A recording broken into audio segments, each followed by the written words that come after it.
Hi everyone, welcome to Telugu stock channel. ఈ రోజు మనం బడ్జెట్ 2022కి కావాల్సిన టాప్ స్టాక్స్ ఏంటి అనేది మనం ఎలా సెలెక్ట్ చేసుకోవాలి అనేది నేర్చుకుందాం. అయితే మనం ఇంకా జస్ట్ అక్టోబర్ మంత్ లోనే ఉన్నాం. మనకి ఇంకా బడ్జెట్ కి 3 months ఉంది కదా, అప్పుడే ఎందుకు దానికోసం ప్లాన్ చేసుకోవాలి అని ఆలోచిస్తూ ఉండొచ్చు. యూజువల్ గా రిటైలర్స్ ఆ ఈవెంట్ వచ్చేదాకా దాని గురించి ప్లాన్ చేసుకోరు. కానీ పెద్ద పెద్ద ఇన్వెస్టర్స్ అందరూ కూడా రిటైలర్స్ ఎప్పుడైతే పట్టించుకోరో అలాంటప్పుడే మంచి స్టాక్స్ అంతా అక్యుములేట్ చేసుకొని వాళ్ళు బై చేసే టైంకి ప్రాఫిట్స్ లో సెల్ చేస్తూ ఉంటారు. సో అందుకని మనం కొంచెం స్టే హెడ్ ఉంది, మనం ఇంకొంచెం తొందరగా ఆలోచించి ఇప్పుడే మనం బడ్జెట్ 2022కి కనుక ప్లాన్ చేసుకోగలిగితే మనం బెటర్ రిటర్న్స్ పొందొచ్చు. అండ్ మనకి ఎంతో టైం లేదు, ఇంకా జస్ట్ 3 months ఉంది.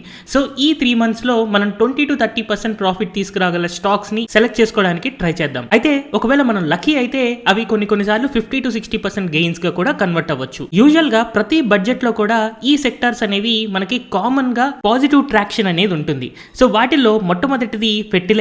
సో అగ్రి రిలేటెడ్ లో ఫెర్టిలైజర్స్ లో ఎప్పుడు కూడా ఇంప్రూవ్డ్ బడ్జెట్ ఉండడం వల్ల ఫెర్టిలైజర్ స్టాక్స్ కి యూజువల్ గా బడ్జెట్ టైంలో బూస్ట్ వస్తూ ఉంటుంది. అలాగే రకరకాల సెక్టార్స్ ఉన్నాయి. మనకి హౌసింగ్ ఫైనాన్స్ ఉంది, infrastructure, capital goods, FMCG, pharma, logistics, real estate, అలాగే బ్యాంక్స్, కొన్ని stock exchanges, mutual funds, insurance, auto, cement, NBFC and oil and gas.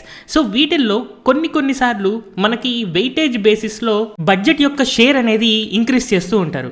So ఏ వాటిల్లో అయితే బడ్జెట్ షేర్ ఇంక్రీజ్ అవుతుందో అందులో మనకి విన్నర్స్ అనేవి ఉంటూ ఉంటాయి.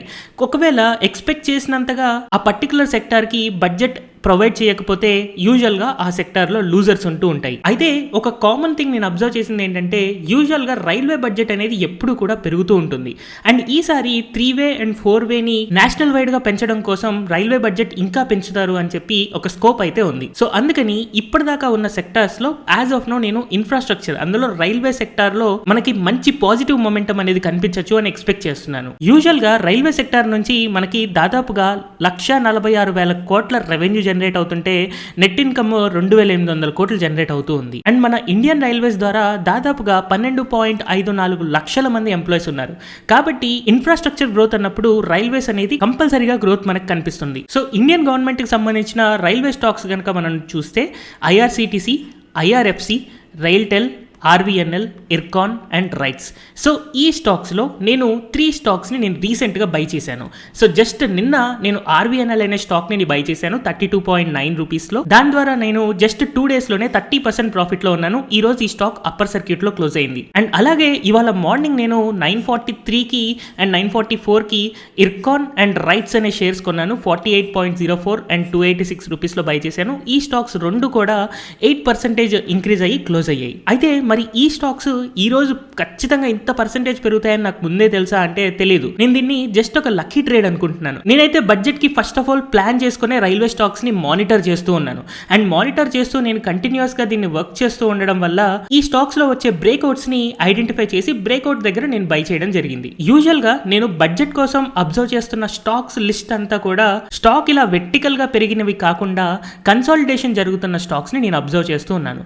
ఏవైతే స్టాక్స్ కన్సాలిడేషన్ బ్రేక్అవుట్ కి దగ్గరగా వస్తాయో అలాంటప్పుడు నేను దాన్ని అక్యుములేట్ చేసుకుందాము అని చెప్పి వర్క్ చేసుకుంటూ ఉన్నాను. అయితే అందులో రైల్ వికాస్ నిగమ్ లిమిటెడ్ మనకి 5 days బ్యాక్ బ్రేక్అవుట్ ఇచ్చింది. తర్వాత ఒకసారి రీటెస్ట్ చేసి మళ్ళీ తర్వాత పెరిగింది.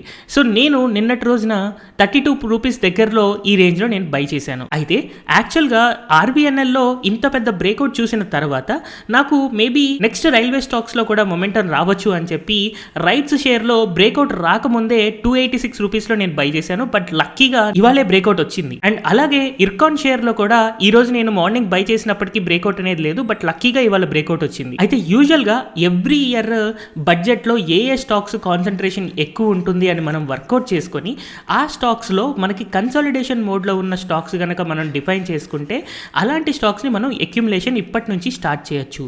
వన్స్ జాన్యురీ వచ్చింది అంటే అప్పుడు బడ్జెట్ ఫీవర్ అనేది లేదా బడ్జెట్ బజ్ అనేది ఉంటుంది. కాబట్టి యూట్యూబ్ ఛానల్స్ లో మనకి చాలా స్టాక్స్ ని సజెస్ట్ చేస్తూ ఉంటారు, లేకపోతే న్యూస్ లో రకరకాల స్టాక్స్ ని సజెస్ట్ చేస్తూ ఉంటారు. ఆ స్టాక్స్ అన్నిటిని కూడా మనం అట్లీస్ట్ ఒక 20% కిందే కొనుక్కొని ఉంటాం. ఎందుకంటే అక్యుములేషన్ అనేది ఆల్రెడీ స్టార్ట్ అయిపోయింది. అయితే ఇలాంటప్పుడు నా సజెషన్ ఏంటి అంటే స్టాక్స్ ని చేజ్ చేయొద్దు. ఒకవేళ మనం స్టాక్స్ ని కనుక చేజ్ చేస్తే ఏమవుతుందంటే ఐఆర్సిటిసి లాగా అవుతుంది. సో ఐఆర్సిటిసి కంటిన్యూస్ గా పైకి వెళ్తుంది అని చెప్పి 6,000 to 6,400 రీజియన్ లో కనుక ఎవరైనా అక్యుములేట్ చేసుకుని ఉంటే దాదాపుగా ఒక 25% నుంచి 35% లాస్ లో ఉండుంటారు జస్ట్ 2 days లో. ఎందుకంటే వాళ్ళు స్టాక్స్ని చేజ్ చేస్తున్నారు కాబట్టి. యూజువల్గా ఎప్పుడైనా సరే మనకి ఇలాగా ఒక కన్సాలిడేషన్ వచ్చిన తర్వాత బ్రేక్అవుట్ దగ్గర బై చేసుకోవాలి, కానీ ఇలాగా స్టాక్స్ని కనుక చేజ్ చేస్తే మనకి బిగ్ లాసెస్ అనేది చూస్తామన్నమాట. అండ్ అలాగే ఎప్పుడైనా స్టాక్స్లో మనకి మంచి రిటర్న్స్ వచ్చినప్పుడు ప్రాఫిట్ బుక్ చేసుకోవడం కూడా అంతే ఇంపార్టెంట్. ఎందుకంటే యాక్చువల్గా నేను సెలెక్ట్ చేసిన రైల్వే స్టాక్స్ ఏవైతే ఉన్నాయో దాదాపుగా 4% డివిడెండ్ ఇచ్చే స్టాక్స్ అనమాట. ఇలాంటి డివిడెండ్ ఇచ్చే స్టాక్స్ మనకి చాలా ఎక్కువ పెరిగినప్పుడు కొన్నిసార్లు అవి అంతే ఫాస్ట్గా రివర్స్ అయి పడిపోతూ ఉంటాయి. సో ఈవెన్ దో హిస్టారికల్గా మనం ఆర్వీఎన్ఎల్ స్టాక్ అబ్జర్వ్ చేసినా కూడా 20 రూపీస్ నుంచి 32 రూపీస్ దాకా పెరిగిన తర్వాత మళ్ళీ ఇమ్మీడియట్గా నార్మల్ లెవెల్స్కి రీచ్ అయిపోయింది. సో మేబీ ఇప్పుడు ఇంత బాగా పెరిగిన తర్వాత మేబీ ఒక కన్సాలిడేషన్ అనేది రావచ్చు.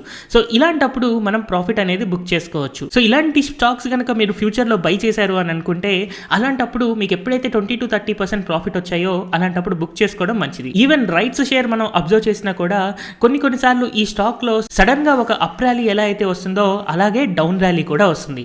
సో యాజ్ ఆఫ్ నో నేను ఒక 8% ప్రాఫిట్లో ఉన్నాను కాబట్టి ఇంకొక 10 to 20% ప్రాఫిట్ కనుక వచ్చినప్పుడు నేను మేబీ ఎగ్జిట్ అవ్వచ్చు. సో మనం ఎప్పుడైనా స్టాక్ బై చేస్తున్నప్పుడు అది ఎలాంటి ప్యాటర్న్స్ ఫాలో అవుతుంది, కన్సిస్టెంట్ గ్రోవర్ స్టాకా లేకపోతే ఇలా ఫాస్ట్గా అప్ అండ్ డౌన్ అయ్యే స్టాకా కూడా మనం కొంచెం ఐడెంటిఫై చేసుకోవాలి. అండ్ అలాగే ఇర్కాన్ షేర్ని మనం అబ్జర్వ్ చేసినా కూడా ఈ స్టాక్ యొక్క చార్ట్ 36 రూపీస్ నుంచి 60 రూపీస్ దాకా కొంత టైం ఫ్రేమ్లో పెరిగినా మళ్ళీ రివర్స్ వచ్చినప్పుడు దానికంటే ఎక్కువ ఫాల్ వచ్చింది. సో ఇలాంటి స్టాక్స్లో మనం ఎప్పటికప్పుడు ప్రాఫిట్ బుక్ చేసుకోవడం అనేది మంచిది. అయితే కొన్ని స్టాక్స్ మనకి డివిడెండ్ ఇవ్వకుండా గ్రోత్ స్టాక్స్ ఉండొచ్చు.